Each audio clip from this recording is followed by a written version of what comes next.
Number 10. Veil. Through this video, you will come to find out that a lot of the wedding traditions that we practice these days have some pretty messed up origins. We'll get through a lot of them throughout this list, but let's start off by talking about the bride's veil. These days, a lot of brides choose to wear a veil on their wedding day. With so many different styles to choose from, this accessory is known to add that extra little pizzazz, little spice to the look. But throughout history, veils were used for different things, some of them being a tad bit messed up. Just a smidge. The rather obvious reason for brides to wear a veil back in the day had to do with religion and staying modest. But this hasn't been the only reason for veils. In ancient Rome, brides wore veils because it was believed to be effective at warding off evil spirits. The most messed up reason for the veil though, at least in my opinion anyway, has to do with the wedding transaction, so to speak. Since back in the olden days, marrying your daughter off was seen as more of a transaction, brides would wear veils to cover their faces and they wouldn't be lifted until after they were proclaimed husband and wife, so that the groom wouldn't be able to back out if he didn't like how his bride looked. Seems pretty messed up to me, but what are your thoughts on it? Tell us down in the comments. Number 9. When doves cry. I've been to one wedding where they released doves, like actual real life doves, and I was like, do they actually do this? I couldn't believe my eyes. I didn't know it was a real thing. Why do we do this? Well, because doves mate for life, and they build a nest, and then they Netflix and chill until the end of their dove days. Sounds like perfect symbolism if I've ever heard it. Back in ancient Roman and Greek times, doves were often used as gifts from the bride to the groom. Pretty shitty gift if you ask me. Here's a bird that we now have to both take care of. The snow white ring-necked dove is used by magicians. They can't fly too well, they don't have a homing instinct, whereas rock doves, the ones commonly used in weddings that we see fly away over Nana's head, they have a homing instinct for hundreds of miles, so they're perfect for the gig. But they couldn't be released during foul weather, and they needed 2 hours before the sun sets in order for them to fly home. The wedding band has less rules than the doves. That's amazing. Their rider is much smaller. If you were to catch one of these doves at a wedding, you were also allowed to keep it back in the day. Also, great hands. I don't know who's catching birds or why they want to keep it and put it in their pocket, but you do you. At number 8, best man. These days, the role of the best man normally goes to the guy who's closest to the groom, whether that's a brother or a best friend. But back during the time where women were married off like property, the role of the best man was very different and was all about protecting one's assets. Back then, bride napping was actually very common, so if there was someone else who wanted to marry someone who was already promised to another person, they might try and steal her away for themselves. Yeah, why? I don't know. This is where the best man came in. The best man's job was to protect the bride, and if she was stolen, the best man would be the one to enter whatever battle or duel was necessary to get the bride back. The best man was literally there to be the best fighter. The best man was also there to watch over the bride to make sure that she didn't try and make a run for it herself. They really said, try to derail this wedding and see what happens. Number 7. A June wedding. As we're counting down this list slowly but surely, you've probably begun fantasizing maybe about your own wedding one day. Maybe it's a beach wedding, maybe it's themed like a winter wonderland. Doesn't that sound cozy? It's your big day, get creative. They say the best month to get married is June, and from a Canadian point of view, I can absolutely agree with that. In ancient Roman times, however, getting married in June was a must, not just a thing you wanted to do. See, June was the month of the god Juno. They protect women in life when it comes to marriage and childbirth, so if it's between that and like, I don't know, Halloween, obviously we're gonna go with June. Better omens for sure. Another myth is that bathing was rarely done back then, so when majority of the population did finally, wash up at the end of May or beginning of June, that's often when it would happen, everybody smelled nice, they felt good, and they wanted to celebrate. So it was perfect timing. Better get me while my pits smell good, you know? That's a myth, but I can also see it checking out. A June wedding in ancient Roman days was also done so that after a spring birth, the mother can quickly hop back into action and help with that summer's harvest. Maternity leave who? Never heard of her. At number 6, hashtag twinning. You know how at weddings the bridesmaids are usually wearing matching outfits? Well, this tradition dates back centuries, though it has changed slightly over the years. Remember how I mentioned that people would sometimes try to kidnap the bride on her wedding day? Well, Well, other than the best man and the groomsmen trying to play their part in protecting the bride from being taken, the bridesmaids also played a part in that too. The bridesmaids used to dress identically to the bride so that it would make it harder to spot her and therefore prevent anyone from kidnapping her. This practice dates all the way back to ancient Rome and feudal China and didn't really start to fade out of tradition until around the 1880s. These days you get a couple of gifts from the bride for being in her posse, but back then you didn't get anything and you had to risk your safety for your girl Becky, who doesn't even want to marry Jeff down the block. I don't know. Number 5. Jolly Lad. When people think about certain magazines that depict lewd imagery, you probably only think of Playboy. The bunny imagery was good marketing, honestly, just smart. But what if I told you the Hefmeister wasn't the first to publish such a magazine, or imagery? Back in the Victorian era, there was some saucy imagery being produced. The government had outlawed such indecency, but this only made the lewd picture industry move underground, where naturally it flourished, especially in major cities. And if you knew where to go and how to ask for one, you could purchase something from the hidden menu. Kind of like when you go to McDonald's. Yeah, there's a hidden menu there too. Google it and see for yourself. I'd repeat what my favorite one is, but I would be in trouble from the YouTube gods. And I've been treading on thin ice this whole video, so Number 4, the first counterculture. The 1960s were a very important time for many different people. Black Americans were fighting for the rights, music went from holding hands to strawberry fields, if you know what I'm saying, and everything that your parents told you just kind of felt wrong. If you grew up then, you know what I mean. I know people like to make fun of hippies, but there was some good ideas there. Well, in 1890s England, they were sort of having the same thing happen. Obviously not as strong as a push as it was in the 60s, but still. Basically, after all the oppression towards bedroom relations, people began to open up. Not literally, just open up thinking wise. That's really gross, don't repeat that. There's only one way we all got here. Unless you're a test tube baby, of course. In that case, thank you for watching CT133576-2. To some historians, this makes sense. When you push and push for things to happen or ban, eventually people will push back, especially if it's something like bedroom time. Everybody likes a little bit of bedroom time. Valentine's Day wasn't too long ago. Remember that? It was good. It was fun. It was good fun. Number 3, Jack the Ripper. While the man's numbers don't compare to any of the other horrible people in history, he's unusual because of his brutality and the fact that he was never caught. Jack the Ripper was maybe the first modern serial unaliver. He haunted the streets of Victorian London and is responsible for claiming multiple women's lives, women of the evening to be exact, and they began to know the name Jack the Ripper. Now, we'll probably just have to show you pictures of Victorian London or maybe some B-roll of a shadowy figure because there ain't no way we can show the crime scenes. There's probably a dozen different theories on who done it. Some say it was multiple men using his name as an alias, some say it was Prince Albert, there's even some who suggest that he was a she, and which explains why women were so easy to go off with Jack. That actually kind of makes sense to me at least, and why no one really would be looking for a woman back then. Kind of makes sense.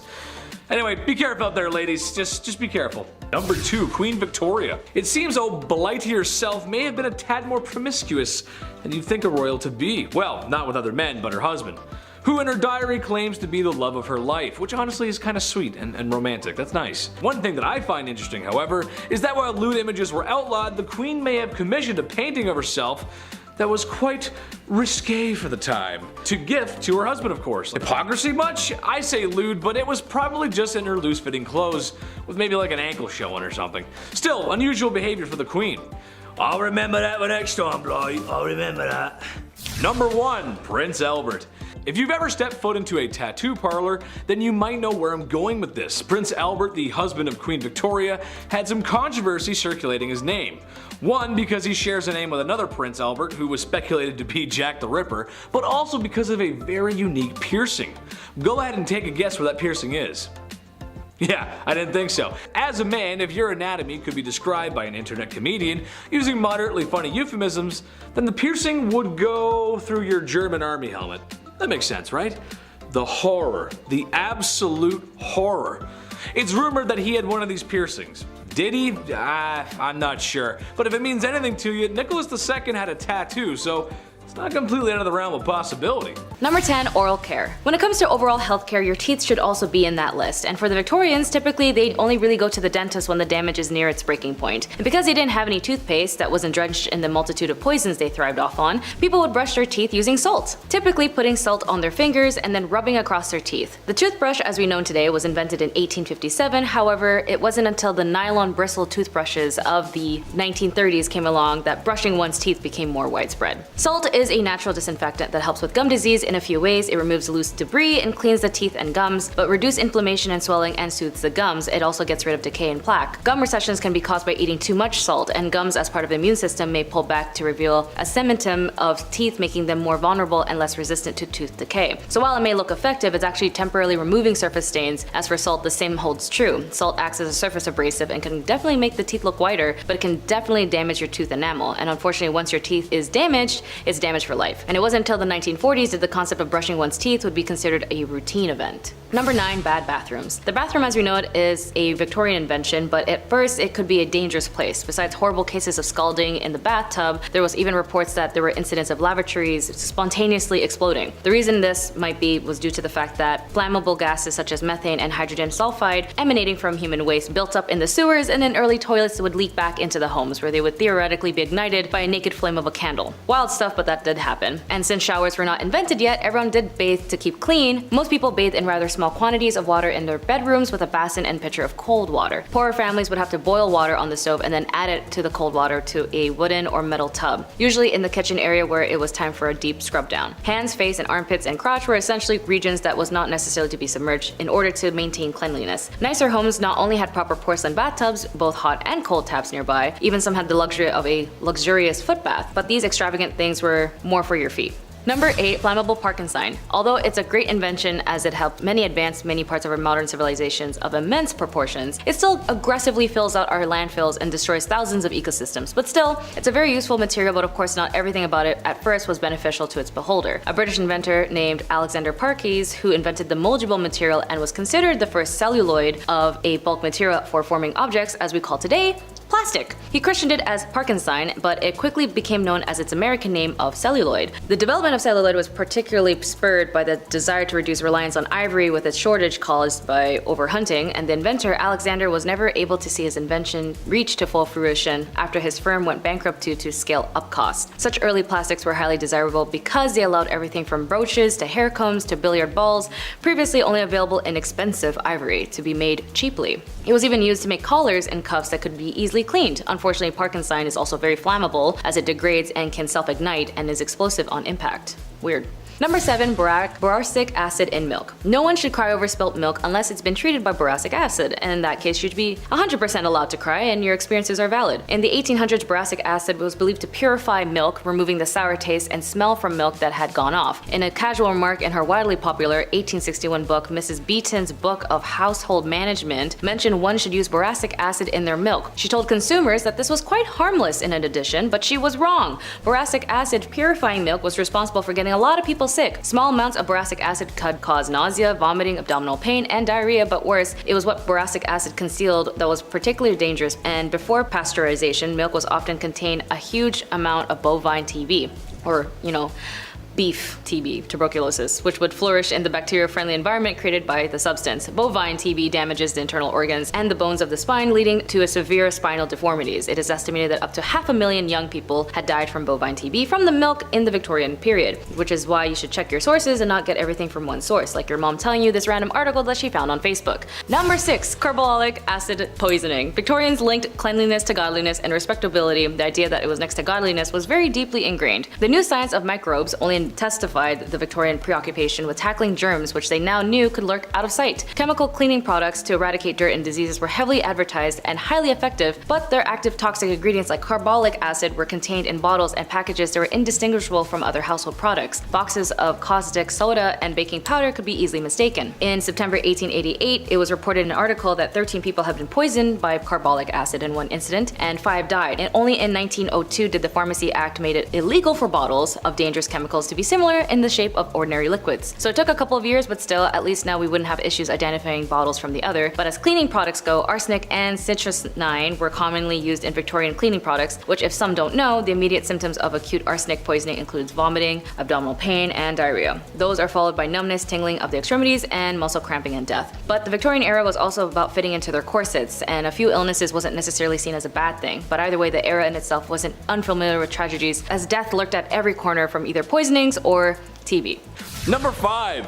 Big polluter. This just doesn't make any sense. It never did to me, and it still doesn't. But in case you didn't know, self-pleasure was a big no-no, commonly called self-pollution, which honestly is very funny to me. That's just hilarious. Don't self-pollute yourself, Chris. That's bad. Don't do that. That's naughty. It was a sin and thought to be a cause for many ailments. I'm sure you've heard the classic saying that for guys, if you decided to go bump in the night by yourself, there's a good chance you'd need a walking stick because it would make you go blind. Women were also targeted, however, as for any pearl polishing by women was thought to be hysteric and needed to be treated for such. Look, the truth is, any man who wants to wax his carrot or woman tuning a one-dial radio should be able to do so without judgment of society or medical remedies of snake oil doctors. Love yourself, love everybody else, and just as long as the bedroom door's closed, you're good. Just don't do it in public, you're good. Number 4, shake and bake. I'm something of a scientist myself, but that doesn't mean I know everything, and if you actually need to learn something about health and safety, take it from a professional, not a second-rate John Candy. However, when coming across this fact, I just had to share it, because with my medical knowledge, this just doesn't sound right. Alright, so kids, we know how they're made. I don't need to go into detail for that. However, there was this idea back in the Victorian days that if a woman danced shortly after doing what mommy and daddies do, then there was a chance that her pregnancy just wouldn't happen. Or perhaps more commonly after riding a horse. Same idea. Okay. Which is frankly horse. I mean, come on. My mom always told me when she was baking that I had to be quiet and stop running around the house or the cake she was baking wouldn't rise. Well, they always did. I love chocolate cake. I mean, really, I do. I'm starting to wonder if there's a connection here. I was a rowdy kid. Number 3, the Kensington system. Poor Queen Victoria. I know this is kind of a stretch, but it relates back to the whole mistreating women thing. But basically, it was something implemented in order to control the young royal, make her dependent on her mother, whom she was not allowed to be without. Basically, modern day strict parents. Now, all the kids watching right now, or all the kids who've grown up, how well did that parenting work? Let us know in the comments. I'm willing to bet it created a little bit of a divide between parent and child. Am I right? That's exactly what happened with Queen Victoria. Shouldn't be surprised, really. Being a parent is tough. I get that. But squeeze too hard and the sand falls through the cracks of your hand. Victoria wasn't even allowed an hour to herself. And I don't care who you are, no matter how charismatic or bubbly. Everybody needs some alone time. Number 2, a healthy breakfast. Okay, not Victorian London, but this is just too funny not to mention, and it's around the same time period, very close. As the great minds of the time thought, self-pollution was a big no-no, and the reason for these urges was often related to food. Some thought eating meat would make you down bad, so a man named John Harvey Kellogg, you might have heard of him, aimed to cure the sickness of self-love. What if a man had a delicious, nutritious meal to eat, especially at the start of his day? Cornflakes by Kellogg's, the very same cereal that's probably sitting on top of your fridge, yeah, was partially originally designed to stop you from feeling those carnal urges. Now, not sure if that works. I mean, go ahead and tell me how you feel after eating a bowl of that. I had one this morning. I feel fine. I don't feel any different at all. I mean, well, not really feeling the same about Pam Anderson anymore though. Number 1, rising action. This could get some married couples into some trouble if they're watching, so sorry. It's gonna be hard to talk about this without saying it because YouTube will send a stern letter if I do, but here it goes. The deed was not considered done unless both parties had signed off on it, had their toes curled, reaching the peak, your magnum opus, the way I feel when I eat at McDonald's, DEFCON 1, or simply mispronouncing organisms in health class. I feel like once you're involved, you're involved. And to me, that's a done deal. You can't really reverse it from that point on, regardless of any of my euphemisms, but that's what they thought. They thought if you both didn't climb that mountain together, it didn't happen. 'cause science. Number 10, Boy Jones. What's more intimate than a stalker? Am I right, ladies? If there's one thing women have loved throughout history, it's having every second of their privacy being watched by some creepy man, right? No.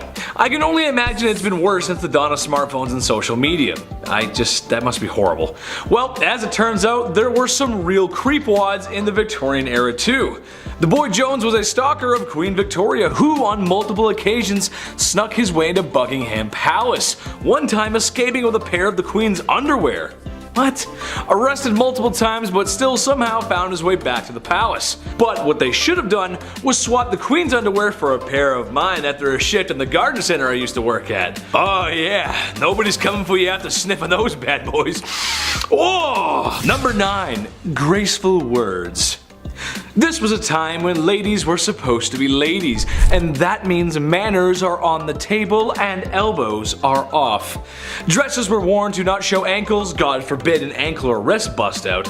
I think more importantly, however, or rather unusual that is that women were expected to talk a certain way.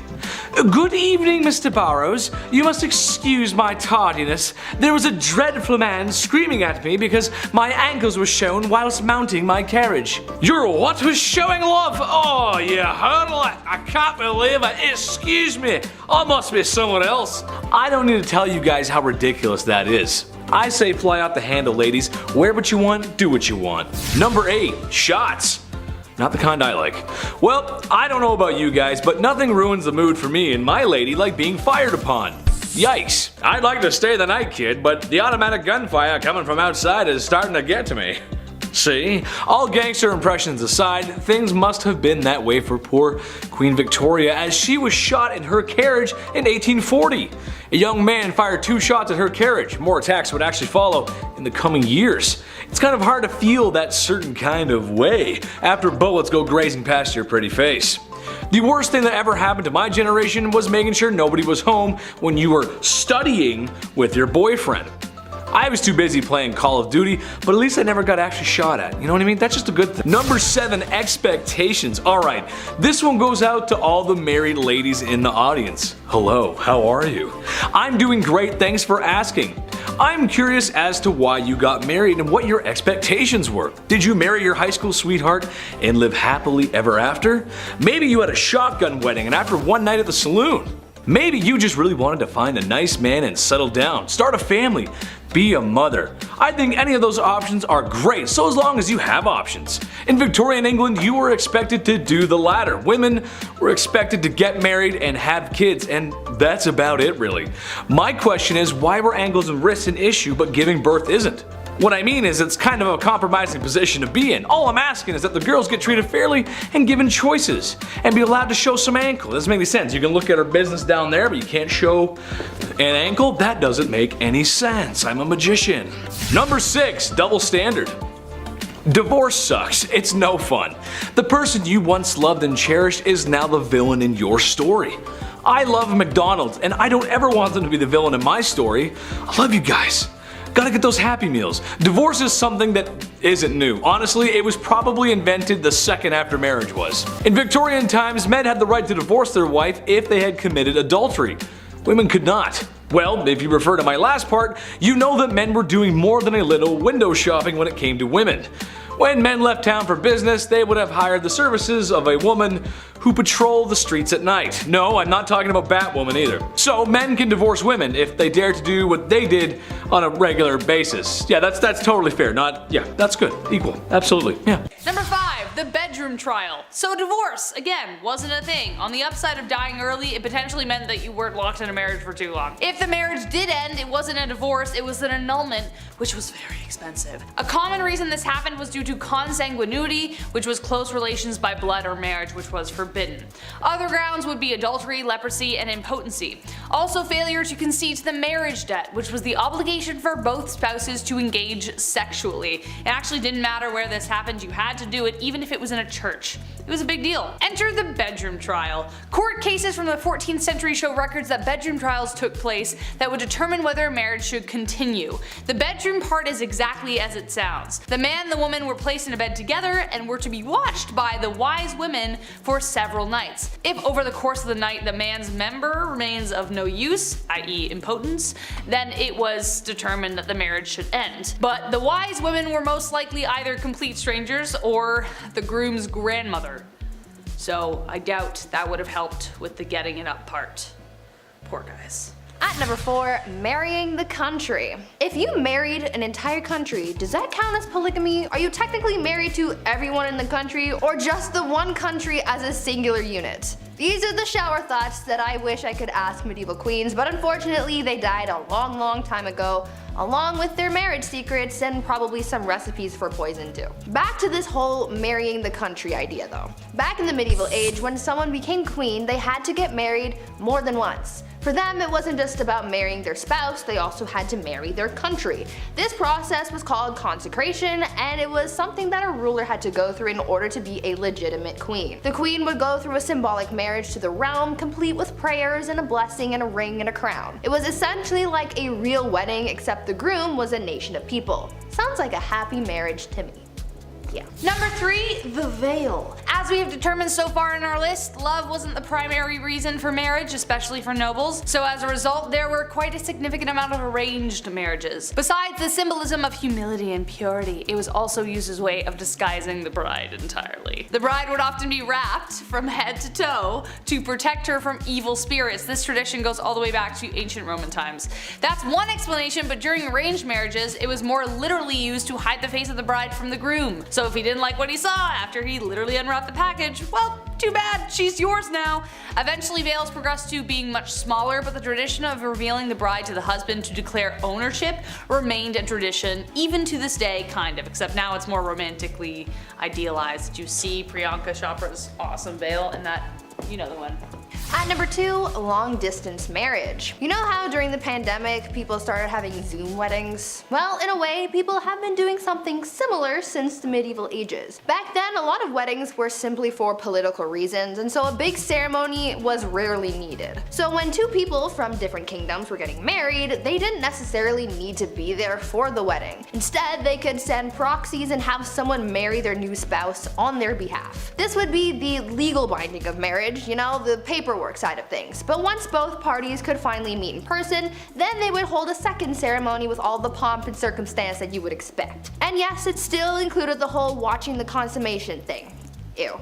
This proxy marriage actually happened to Marie Antoinette, and her brother was her proxy until she could get to the formal ceremony. So now we know that even back then, you didn't have to show up on time to your own wedding, and you could just get someone else to do it. Sounds a little cold to me, but like I've said before, love is dead and it died a long time ago. Mic drop, thank you. Number 1, last but not least, and this is the most messed up, the Lord's right. This one is definitely the most messed up tradition, and I don't even know how it was justified in the first place. Like, why was it even in place? Someone clearly made this happen so they could piss people off. The last thing anyone wants at their wedding is someone interfering with the wedding night. As we know, people for the most part had to observe the ceremony, but the Lord's right was something even more horrific. The droit de seigneur was a feudal right that existed in medieval Europe that gave the lord of the land the right to sleep with the bride on the first night of the marriage. That's right, so most often they would take the bride's virginity. Now, just how often this right was carried through is debated, but if your lord had a particular vendetta against you, it wouldn't be surprising. This right could also extend to a lord taking the virginity of every woman in the village, even if they didn't want to get married. It was ridiculous. However, late Middle Age and Renaissance era texts don't clearly determine whether this practice ever occurred. Texts from 15th century Switzerland references the Lord of Mar demanding the right of the first night or a hefty fee. So either you pay for it or I do it. The droit de seigneur was depicted in Mel Gibson's Braveheart, which added to the infamy of the idea, but no physical evidence determines whether any lord actually did it, but it did technically exist.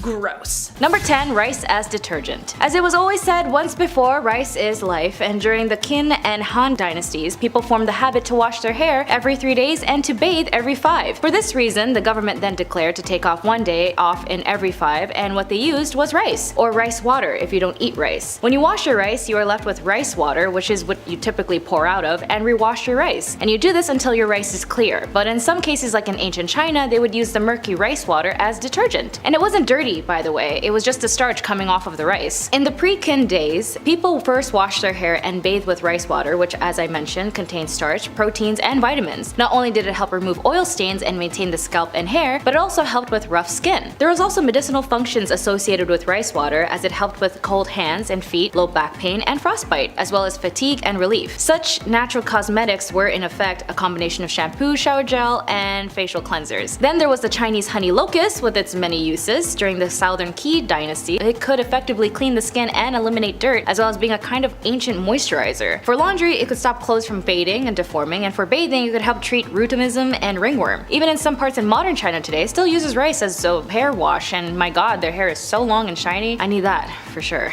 Number 9. Salt and vinegar toothpaste. When it comes to hygienics, your teeth should definitely be included. In some places like ancient Rome, they used urine to brush their teeth. Some parts of the Victorian era used salt, and for ancient China, it was salt, but hold the P. It was vinegar instead. Just like Little Miss Vicky's chips, the ancient Chinese civilization, or at least part of the Wei and Jin, Su, and Tang, would dip their fingers in salt, tea, wine, vinegar, basically the latter, to wipe their teeth and rinse their mouth. Written by a famous ancient Chinese doctor, Essential Recipes for Emergent Use Worth 1,000 Gold, mentioned getting up every morning and putting salt on your mouth, hold it for a bit, and rinse with warm water. As it was noted, to make your teeth firm, later the ancient Chinese no longer used salt to clean their teeth because they had by then discovered an exclusive recipe, tooth powder. Number 8. Horsehair. A very common thing in ancient times is to figure out what is the most basic way to self-care, and when you figure out you gotta use salt and vinegar as a toothpaste mix, normally one would use their fingers as an application. But in ancient China, they figured to migrate from using their hands to using willow branches at first. The method is to first take a small swath of willow branches and rinse it clean, then one end is chewed until the branch fibers are exposed and the end becomes hairy. In this way, a simple toothbrush is achieved, and after that the toothbrush was dipped in a little of that magic tooth powder. Brushing teeth complete, very simple, and in low in cost. Later toothbrush was upgraded, with the wise Chinese using animal bristles to make toothbrushes that were very similar to those of today. Most of which employing pig bristles. Although the texture was a bit hard, it was cheap. But for the rich, they would use horse bristles because they were apparently softer and more comfortable for brushing the teeth. Even the Southern Song dynasty, there was a shop dedicated and specializing in production and sale of toothbrushes. They became more common and were made of wood and bamboo, very similar to today's upgraded invention, and they would have 2 rows of holes where they punch a horse bristle and have it attached. Number 7. Threading. When it comes to shaving or plucking one's hair, you'd have to take the conventional means of using a razor, a tweezer, or sometimes wax. Ancient Chinese, however, didn't have a culture where it was typical to custom to shave one's hair unless it was facial hair. The concept of threading is very popularized around this time and is actually still very common practice today. You can find a specific threading store in your area too. The practice is to remove delicate facial hair to make the face look smoother, as both women and men would use this treatment typically to look good before a wedding. Basically, you'd first start the application with lime powder to the face, then a wet cotton thread is then twisted up, down, left, and right around the hairs to be removed. Hence, threading. They'd use this method using their teeth and their hands. As I mentioned, it's still used today by many different cultures as well, and it's a still popular method used by elderly people in China today. Number 6. Toilet papier. The invention of the toilet has been used as a way to ensure human waste was distributed away from the rest of the town so that the sustainability of health and wellness of everyone else was separate. But the concept of toilet paper was made in ancient China after people were getting sick of using leaves and branches and even rocks. After the Han dynasty, there was a special tool called chugi, made by cutting bamboo slices into stripes. The shape was thin, flat, and slightly wide around its edges. The better models had greater water absorption and a light fragrance. The upper classes would also wash themselves afterwards with water and then even use aromatherapy. It took a very long time for the chugi to give away its paper due to the latter's of high cost. It was not until the Yuan dynasty, and then the only emperor generally used straw paper. And the Ming Qi dynasty, straw paper was often used by common people, with royalty opting instead for silk. Number 5. Smallpox snack. This is gonna be a little nasty for some, but before I get into it, when it comes to medication, especially in an era where protections against viruses, disease, or infections were scarce and uncommon, in ancient China they had written down guides on one of history's first vaccinations. Even before it was written down, people have heard usages of vaccines and figured they could do it themselves. So when parents heard of feeding scabs of smallpox patients to their young as a form of smallpox vaccine, they figured it might work the same way. Like chickenpox, they thought maybe exposing yourself to smallpox could keep you healthy and help boost your natural immune system to deflect the illness. But of course, this made the situation more worse for them, as this form of treatment wasn't any better. Instead, doctors would actually crush the scabs into a powder and then blow them up people's noses. I mean, it did work for a bit, but it was 2% chance getting smallpox scabs inhaled into your nostrils would infect and affect you mortally. However, it was a better chance statistically in defending yourself against the smallpox spread head on. So naturally, people all over would sign up for this effective cure. Of course, we don't do that now, but hey, c'est la vie, whatever it takes. Number 4, I could hair less. When you're living in Imperial China, you could pretty much bet off the chance you might be getting micromanaged. So much to the point it might irritate you and shave your head. Unless that was the requirement, then keep your hair the way it is. But unfortunately, that was the requirement in this era. When the Manchus conquered the Ming dynasty and established their own Qing dynasty, the new emperors forced the Chinese to wear their hair in a style called Q. The Q was basically a shaved forehead and a long braid down the back, and the men would be forced to wear their hair in. Cutting it could result a one-way trip to the gallows, as it was illegal to remove the key or for men to wear their hair in a different hairstyle. Chopping off the key was a sign of rebellion against the government, and the reason why the death toll in the Taiping rebellion was so high was because Qing forces could easily spot the rebels, as they were the only ones not wearing a queue.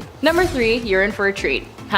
Of course, like all civilizations in the past, they need to utilize all of their resources as much as possible, especially the ones from our bodies. Previously, as I mentioned, how in Rome they would use urine as an honorary mouthwash to keep them teeth pearly whites, but in ancient China they would use urine as medicine. They invented basically endocrinology in the early 200 BC, which is, for those who are too lazy to Google, the study of hormones and endocrine glands and organs. Hormones secreting glands and certain organs in your body make up your endocrine system. When they were picking human secretions, the ancient Chinese choose pee. They would gather up to 150 gallons of male urine in a large pan and boil it until it evaporated. A crystallized hormone that they would then call an autumn mineral would be left behind, and it was just crystallized urine. They couldn't exactly inject hormones back in the day, so they would take the crystallized urine by eating it. They ate a lot of it. And for each dose, one medical paper instructed, take 5 to 7 pills with warm wine or soup before breakfast. And to be honest, it actually worked. Using it as a hormone was able to put a more in-depth understanding of medicine as a whole, and China would then develop a whole field of medicine 2,000 years before the rest of the world. Still no idea who thought of taking pee, boiling it, and placing whatever was left back into one's mouth. But we gotta start somewhere, I guess. Number 2, twinkle toes. I want to make a joke about that Nickelodeon guy, that one producer guy who had a specific taste for this topic, but that would have been a step out of place.